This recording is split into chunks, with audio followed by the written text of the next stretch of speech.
Bienvenidos nuevamente a otro episodio de Hablemos de Comida. Espero que estén súper bien. Aquí Daniel Orly Martínez con mi co-host Paul González Mangual. ¿Cómo estás, Paul? Estamos hoy estoy puesto para el problema y para un tema bien incómodo, Daniel. ¿Y estás puesto para hablar de qué? Mira, hoy vamos a hablar de un tema que yo creo que no se ha hablado mucho, lo hemos hablado tú y yo fuera del aire.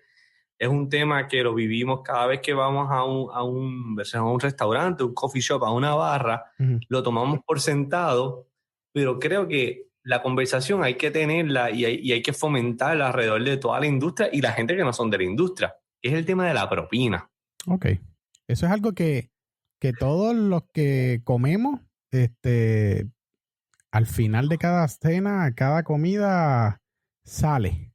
Si no es en Clover por el sistema POS, es porque el mesero te lo pide o el bartender te lo pide. Es algo que nadie ignora. Claro. O sea, estás en un establecimiento de comida, pediste, vas a pagar y vienen todas estas preguntas. ¿Debo dejar propina? ¿Qué cantidad debo dejar? ¿Qué es lo socialmente aceptable? ¿Y será suficiente lo que estoy dejando? Todas esas preguntas vienen en ese momento. Y vienen otras más. Y vamos a tocar esos temas. Pero, yo pienso que lo que debemos preguntarnos en ese momento, más allá de un cálculo, más allá del %, es ¿por qué dejamos propina? Bueno, yo siempre he pensado que es por el servicio que te den, ¿no? Es como una gratitud. Pero eso tiene su historia también, ¿verdad? Claro, y definitivamente es una forma de gratitud, pero ¿de dónde proviene esa gratitud? ¿De dónde viene esa historia? Yo me puse a hacer un poquito de research después que empezamos a hablar del tema. Como siempre has dicho, me encanta saber el porqué y la historia de las diferentes cosas. Claro. Me pongo a indagar un poco en los orígenes y para el siglo XV en Europa, la clase alta y la aristocracia daban como un tipo de concesión, un menudito, por decirlo así, un estipendio a las personas de servicio, porque las consideraban inferiores o las consideraban pobres. Y se lo daban como que, mira, pues, como yo tengo dinero, mira, ay, sí, gracias por cargarme la maleta, toma un chavito. Entonces, y seguían, porque eso lo hacía lucir superiores. Wow, eso es clasista. Es totalmente clasista. O sea, en la Edad Media, los feudales tenían de costumbre lo mismo, dar monedas para humillación. Y entonces así se ponían en la posición de quién está en poder. ¡Wow! Fue fuerte, ¿viste? Fue súper fuerte. O sea, y esta práctica continúa a través de toda Europa. La nobleza, con la servidumbre. Llegaron a haber unos problemas, unos disturbios, unas protestas en Inglaterra grandísimos. Y para mediados del siglo XVIII, del siglo XIX, los norteamericanos estaban viajando mucho a Europa, ¿verdad? Los americanos de mucho dinero. Entonces empezaron a ver esto y empezaron a dar propina porque se querían lucir, tú sabes, claro, refinado, profesional, como que, yo también tengo dinero. Y entonces, cuando viajan de nuevo a los Estados Unidos, ¿qué empiezan a hacer? Empiezan a tener esa misma modalidad.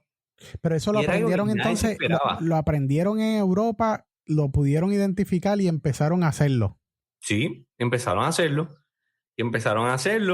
Y estos son personas de mucho dinero. Empiezan a hacerlo, se lo empiezan a dar a los meseros, aquí, allá. Y entonces no fue bien visto por las personas, porque era, ¿por qué tú me estás dando esto? O sea, estás diciéndome que tú tienes más dinero que yo. Claro. Y entonces, entonces los trabajadores decían, espérate, olvídate de si es clasista. ¿Qué pasa si esto se convierte en una moda? Yo apenas tengo dinero para comer y para comprar comida, entonces ahora voy a tener que pagar mi comida más dar propina. No, esto no es sostenible para mí.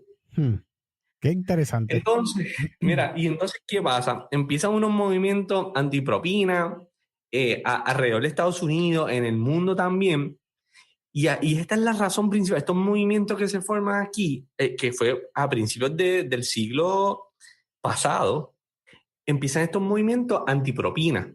Personas que no estaban, ¿verdad? No querían que esto se convirtiera en una modalidad, ni en una costumbre, ni en una tradición, ni en una ley. Eso es en Estados Unidos ya. En Estados Unidos y en el mundo. Okay, por estas protestas y esta situación es que en Europa básicamente en ningún lugar es bien visto dejar propina.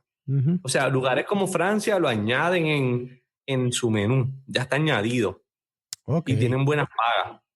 Y si tú dejas propina, los franceses van y te salen corriendo y básicamente te devuelven el dinero y no te lo devuelven de buena manera. Y yo había escuchado que en España, en las áreas que no son turísticas, actúan así. O sea, dicen, no, sí. Esto es parte del servicio, no me tienes que pagar nada adicional. Y puede convertirse hasta un insulto a ellos. Acuérdate de los principios de dónde viene esto. Sin embargo, en Estados Unidos la historia fue bien diferente. Luego, ¿verdad? Después de la guerra civil, que se enmienda la Constitución por la abolición de la esclavitud, ya no se abolió la esclavitud, literal. Las personas de color, los negros afroamericanos en Estados Unidos, ¿dónde terminan? En trabajos de servicio. Terminan como meseros, terminan como servidumbre, terminan como barberos, terminan en la industria de transporte, como ¿verdad? El tren y todo esto. Y todos ¿Algo ha cambiado? Todos tienen propina el día de hoy. Mira esto, mira los tipos de empleados y los tipos de empleados que hoy día, por uso y costumbre, les damos propina. Voy de nuevo. Mesero, servidumbre, barbero y trabajadores de transporte. ¿Tú le has dado propina a un barbero? Yo le doy propina a mi barbero. Yo no, nunca. Y ahora que... Y lo he escuchado, pero nunca, como tampoco he visto el potecito ese de tips que regularmente tú ves en los restaurantes, como que para recordártelo. Pero es bien interesante porque barberos también. Barberos. Entonces, ¿qué pasa? En ese momento, los empleadores, como le daban, ¿verdad? Como la gente y los huéspedes y los clientes, los comensales, le daban propina, pues los empleadores decían, espérate, pues yo no les voy a pagar. Esta gente son, ¿verdad? Como nos miran a veces a los latinos y a los negros y todo esto, pues, mira, esta gente yo no quiero ni pagarle, olvídate de esto, esta gente son inferiores a mí, yo no les quiero pagar. Que vivan de las propinas. Wow. y cuando tú lees esto y cuando yo empiezo a indagar en la historia, yo veo como que, espérate, pero aquí hay algo que es muy similar a lo que vivimos y algo que no me cuadra, que no haya evolucionado, que no haya cambiado el día de hoy. Así que al principio, en ese mismo, después de estas situaciones que pasan, la controversia continúa en Estados Unidos, y fueron para atrás y para adelante, porque pues se puede convertir como un soborno, pueden pasar mil cosas, y se eliminó por unos años. Por unos años fue ilegal dejar propina en Estados Unidos, en la mayor parte de los estados. Oh, exactamente, te iba a preguntarle, ¿algunos estados o era general? Porque... No pude indagar bien en cuántos, pero fue ilegal. Por un tiempo fue ilegal. Varios años. Luego de eso, volvió de nuevo y las Cortes Supremas de cada estado, sacatácata, lo legalizaron de nuevo, le dieron el visto bueno y la práctica se popularizó en la nación. Yo había leído, ¿verdad? Del tema que estamos trayendo, de que legalmente le dan un tipo de gracia al restaurante para que le paguen menos a los meseros. Eso fue en el 38, en los tiempos de Roosevelt. Entonces pasan legislación donde estaban requeridos a pagarles un sueldo que combinado con las propinas fuera igual al salario mínimo federal. En los años 70, mira esto, desde los 30 y volvió a cambiar los 70. Entonces buscando una forma de igualdad un poquito, especialmente en la industria de restaurantes, se logró que el mínimo de sueldo que se le podía pagar a los empleados de servicio fuera $2.13, porque antes le podías pagar $1. Wow. O 50 centavos, lo que fuera. Literal esclavo. Sí, era otra forma de esclavitud, punto. Era una forma, esto es una otra forma es una evolución de la esclavitud o de las técnicas de la esclavitud. Si te pago menos, eso le toca al dueño del restaurante, entonces, ¿es algo que él puede controlar? ¿O se recuesta porque legalmente me lo permite pagarle menos? Pues por ley tiene que pagar mínimo 2.13. Mínimo. Y entonces el resto pues es propina, pero mínimo, o sea, él puedes pagar $3, puedes pagar 4, puedes pagar 5, puedes pagar el mínimo. Hay 7 estados, solo 7 estados, que le pagan el mínimo federal antes de las propinas. Ok.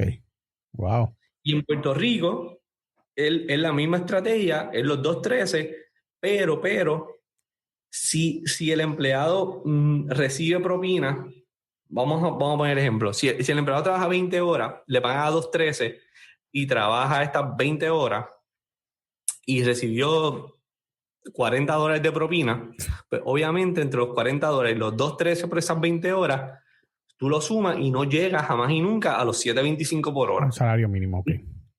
Esa diferencia, el empleador, el patrono, tiene que pagarla para que por lo menos mínimo se gane 7.25. Pero, ¿cómo controla eso? Se supone que el empleado, también por ley en Puerto Rico, se supone que le diga, ¿verdad? Le reporte al patrono la cantidad de propina y ese número se contabilice. Para esta misma razón. Digo, también por razones de Hacienda, pero para esta misma razón. Claro. Y al empleado le conviene. Ahora bien. Hay otra estrategia que se usa en Puerto Rico, es legal, que es el famoso tip jar o el pote, el famoso pote. Sí. Y ahí todos los empleados ponen y luego se divide. Y esto es legal, pero pues, puede jugar en contra del mismo empleado. Claro, porque depende también del lugar donde trabajen. Cuánta propina va a caer por lo general en ese restaurante o en negocios, ¿no? En general. Porque si nos vamos a hablar de aquí de Puerto Rico, si te vas para el área metro, San Juan, Bayamón, ¿sabes? El área de Viejo San Juan, que es la área turística, a lo mejor Dorado, que pues entonces vienen los extranjeros o viene el turista y está más acostumbrado a dar un 15% o lo que sea, ¿verdad? Bastante, pero regularmente. Pero si vienes para acá, para mi área, Manatí, para Naranjito, tú sabes, no dan la misma propina, tú sabes, se recuestan de lo mismo, tú sabes, te voy a pagar porque eres mesero a $5, a 2, 3, 15. Sí, y si el restaurante, que también es una práctica, pues, en teoría es una práctica muy buena y muy, ¿verdad? Es igualitaria, pero no necesariamente de equidad. Sí. Es que, pues le vamos a dar propina, vamos a dividir la propina entre todos, entre el lavaplato, el sous chef, el line cook, los meseros, el cajero, la waitress al frente. Y entonces cuando tú vienes a ver, espérate, ¿cuánto si vamos a dividir esto? Claro, y vamos a decir que está en un restaurante que se hizo mucha propina y se dividió y llegaste a más del 7.25, pero al mesero único que legalmente le pueden pagar los 2.13, a los demás es 7.25. El dishwasher se supone que mínimo se gane 7.25. ¿Y los cocineros? Por ley, también mínimo. O sea, el back of the house es 7.25. Mesero, bartender, puede ser hasta 2.13. Entonces, el dishwasher, y que no está mal, el dishwasher, el line cook, toda esta gente, vamos a decir que todos se ganen 7.25, le zumbaste la división de la propina, ellos se ganaron 10 pesos y el mesero se ganó 8 pesos. Sí, o bueno, si hubo bastante para todo el mundo, llegaste a los 8. Claro, o sea, para no decir que fue el mínimo. Pues sí, por eso, que no perdiste. Es igualdad, pero no es equidad. Porque empezaron de lugares diferentes. Entonces, aquí me viene a la mente, leyendo todo esto y en las discusiones que tú y yo hemos tenido, ¿por qué los meseros y los bartenders pueden recibir un sueldo menor a diferencia de los cocineros y los trabajadores de la cocina? Claro. ¿Por qué? ¿Por qué? O sea, bueno, todo el mundo toca ese plato para servirle al cliente o al comensal. Eso pues, está claro. Pero la realidad es